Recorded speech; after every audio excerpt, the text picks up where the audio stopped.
Excited po ako sa magiging kwento natin ngayong umaga dito sa Pinoy Inspiring Amazing Stories dahil ako po bilang mahilig magbasa, ito pong kababayan natin ay may naisulat po ang kanyang kauna-unahang science fiction novel na nag-represent pa sa ating bansa sa kagaganap lamang na Frankfurt Book Fair 2024.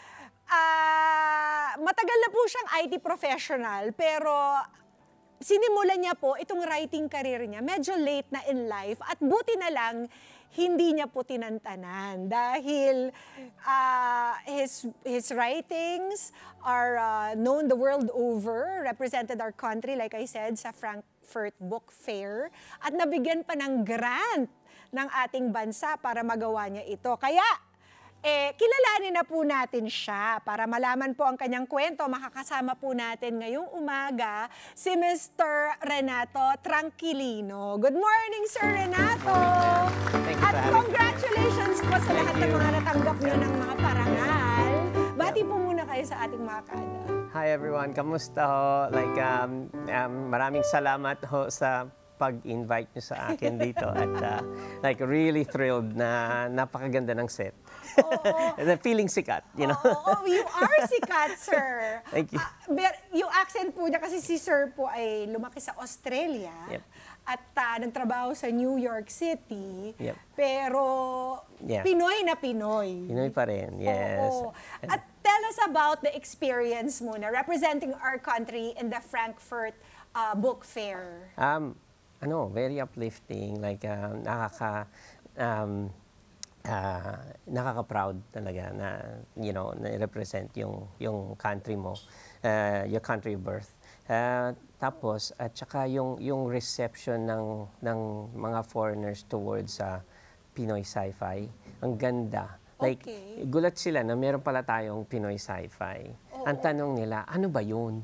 Ba't ngayon lang namin naririnig yun? Nagsimula kasi ito, nung umatid ako ng FBM, hindi pa ako grantee nung 2022. FBM is?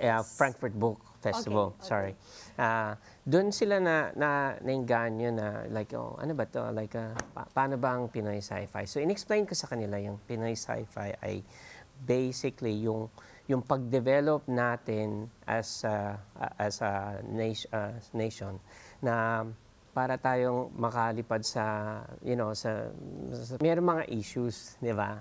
Dahil yung pagiging Pinoy natin, hindi naman yan mawawala even 3,000 years sa future. Into the future. Oo. Tsaka naniniwala ako na history repeats itself. So, yung mga problema natin ngayon, kaya nga sinasabi ko sa mga tao na nakikinig sa akin pagka nagla-lecture ako, ganun.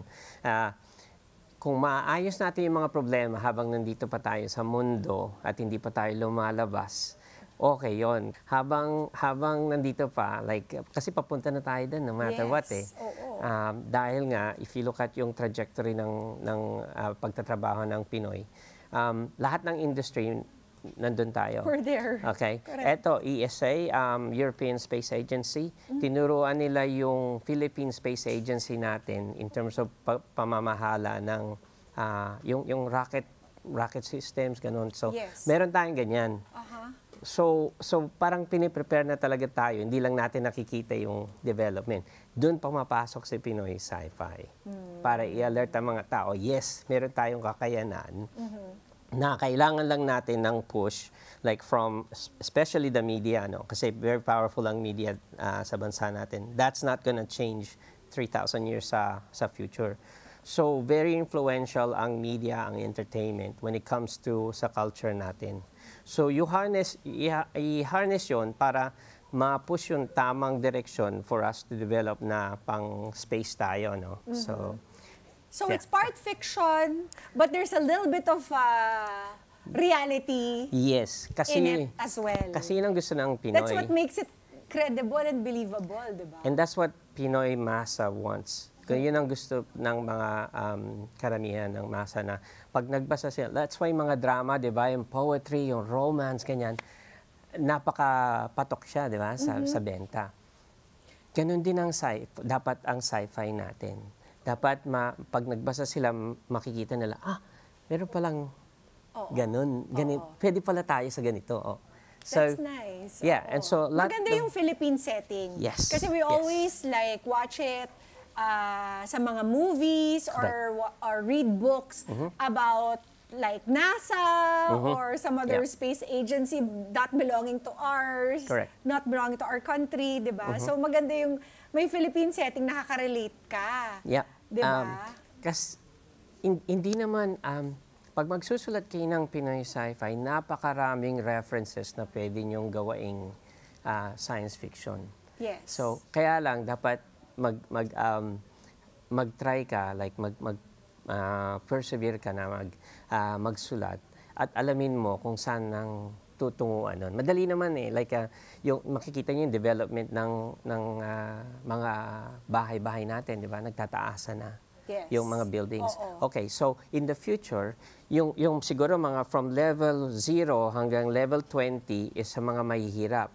Yung from level 20 up sa mga professionals like you know, mga middle management, tapos yung sa taas-taas na is like the elite. So these are the ideas that are posited in your books.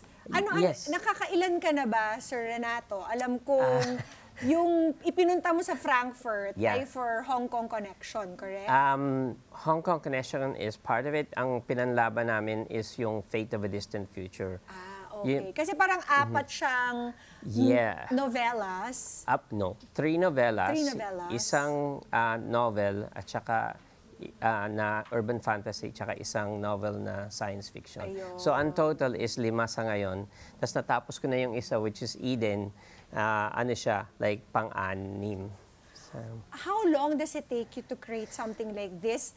Kasi parang napakahirap nung genre mo because yes, you pick some facts out of reality and current events, pero karamihan dito ay talagang likha lang ng iyong brain. Yeah. At imahinasyon. Ang pinakamahirap talagang gawain is the science fiction part. Kasi you have to think like, paano ba magiging ang Pinoy sa year 5,000? Correct. Okay. What is your writing process like? I think in movies. So lahat ito, iniisip ko siya as a movie. Ayun naman ang gusto natin, di ba? Lahat natin ng author ngayon writes books so that maybe sometime in the future, maging movie rin ito. Yes ho. So pag sa movie siya. So, nasa isip mo yun. This is why medyo sa pagka nakakita kayo ng writers, medyo like tulala sila. Ganun. Dahil nag-iisip yan kung paano nila i-connect yung mga plots. Kala mo yan, nakikinig sa sinasabi mo, pero No. Inaayos na nila yung plot niya. So, malaking sa ganyan movie, no? Tapos yung mga scenes. So, I'll take yung, halimbawa, yung scene ending. So, susulat ko yan. Tapos take ko yung dito, sulat ko yan. So, middle. Hindi pala tapos yun, chronological. Hindi. Nahihirapan ako pagka-chronological. So, ang ginagawa ko, chop and change ko. Kasi tapos, ang pinakamahirap is connecting the plots. Yung kung may plot ka dito. Kasi multiple plots siya eh. Let's take yung Proxima, The Culling in Proxima.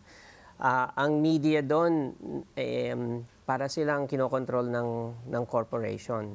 So pag nagbitaw sila ng programming na hindi sang-ayon, biglang cut yung program. Okay. So ganon, so paano ka makaka-avoid nun? So somehow pala, sir, your background in IT also figures in your writing. Kasi, di ba, for a long time, you were an IT professional. Yep. And then what made you decide to give up yung trabaho nyo po as an IT professional and pursue this passion for writing? Actually, ang ina-advise ko nga sa mga writers sa Pinoy Sci-Fi is keep your day jobs. Walang pera po. Sa You umpisa still puro have to love pay the lang. bills. Magbabayad pa rin kayo ng bills. At saka yung internet, di ba? Kailangan yung internet, like pag nagsusulat. And then, Don't quit your Oo. Yun ang maganda sa writing. You Yes. you can always pursue it on the side, di ba? Correct. So, ang process niyan is, so trabaho, 9 to 5, 9 to 6, 9 to 7. Pagkatapos ng 7 o'clock, Sulat na. kiss muna the wife, say hi to the kid. Buti naman. Tapos, hi, honey, hi. Okay, so, and, then, and oh, look, I have the ring, you know. And anyway, so, and then sulat. And then from sulat to like 12 o'clock, 1 o'clock, that's routine yun. And dun, I mean, it's so important yung health natin, ano? Even when you're just writing, kailangan mag-exercise kayo and all that. Yung pag-sit ninyo is like dapat okay yan. Kasi you'll be sitting for hours na sasakit yung likod nyo. Tama. So dapat nakadiretso kayo as much as possible yung Yes. posture nyo. Tapos yung pag-type ninyo, ganun. So, maraming aspeto ng pagsusulat na dapat talaga alagaan niyo yung sarili ninyo. Yung eyesight ninyo, dapat maganda yung ilaw. Yung ganun. carpal tunnel Oh, nyo. yeah. Oo. Sa kakatype, Totoo yan. diba? Kailangan Dapat- talaga ng breaks. Kaya Yes. sir, where can we find your books? Are they available here in the Philippines? Yes, they are. So yung Fate of a Distant Future, Hong Kong Connection, and Look to the South, nasa fully booked. Amazon, they're also sa Amazon din, sa ano pa ba, Ingram Books. So kahit pa paano, meron ng trickle-down effect na po? In terms of Slowly. income? Yeah. I think konti pang push ang kailangan because as you know, ang Pinoy sci-fi specifically is nawala for like from the media, mga 18 years, 18 to 20 years. Bakit nga, no? Pero mahilig naman tayo sa mga sci-fi movies and stories. Like, katatapos lang ng Dune 1 and 2. Tapos, we're all Star Wars fans. And bukod dyan, meron pa mga Lord of the Rings. Meron pang mga Marvel Cinematic Universe. Those are all works of sci-fi, right? I have to be neutral. It has to be a very happy program, di ba? So, May mga hinahin mo tayo na hindi natin masasabi. So, kailangan lang talaga natin i-push pa ang science fiction genre ulit ganito yan. dito sa Pinas. I think ang Pinoy masa, ang expectation is mataas, which is rightly so. I agree with the Filipino masa na dapat meron tayong ka-level ng Star Wars. Ang problema is funding. Like, so yung green screen, pagka gumagawa kayo ng special effects, it's always 30% more. When you're But this is for movies. Pero it's the same, bakit sa it's libro? kind of the books, pag yung effort mas doble. Kasi nga, it's paano mo ipupush yung sci-fi kung wala kang reference point. So intensive siya sa graphics, sa drawing, ganon, para mai-explain mo yung concept mo. Even if it's like, halimbawa, Lindol, there's a comics called Lindol, which is sci-fi. Ganon, like medyo mahirap siyang i-continue na walang visuals. So, yun ang expectation nila for sci-fi. Dapat may kasama kang kwento, and then kasama ka ring like promotion na visual. Ganon. Grabe. Talagang passion is the only thing that's driving you, Sir Renato, no? Yes. Ano pa po yung goals? Effectively, the goal is yung mapakita natin sa mundo na meron tayong maliit na universe na ginagawa na pwede nating i-rival si DCEU or si MCU. Yes. Na ang gamit natin is yung ating culture. Tama. Like, Ang ganda. hopefully. Like, Hopefully po, mabasa natin, Yeah. first of all, lahat tayo, ang inyong mga novels. At balang araw, makita na rin natin sa silver screen ang inyong mga likha. Yeah. Kaya Sir Renato, go ahead and invite our kadas to pick up a copy. Or yes. copies. Dami. Copies. So, thank you so much once again, Miss Fia, for Thank you, having me Sir here. Renato. And to anyone sa pagbisi na interested sa libro ko, fully booked. Punta lang kayo sa fully booked sa MOA, sa BGC, and also sa Amazon kung gusto ninyo. And And again, the titles are... the titles, of course, yes. Fate of a Distant Future, Look to the South, Yes. and Hong Kong Connection. So this one is about para sa mga OFW natin. Uy, nice. May connection yan sa ano. Diba? So lahat sila merong aspect na ganyan. Super sakto. Kanina lamang, nung umpisa ng show, sinasabi namin, we have to read more. Eto na po, Sir Renato. We'll start with your books. Thank you. Maraming salamat Thank po. you din, Miss Pia. Thank you, everyone. And may more honor to the country through your writings. Thank you. Dito po sa Kada Umaga, talagang we support lahat po ng mga artists na Pinoy who are bringing honor to our country. Maraming salamat. Mga Kanet 25, this is Pia Guanyo Mago. For more Kada Umaga updates, please click the subscribe button and follow us on Net25 social media pages at Net25 TV and at Net25 Entertainment Facebook page. See you guys. Bye!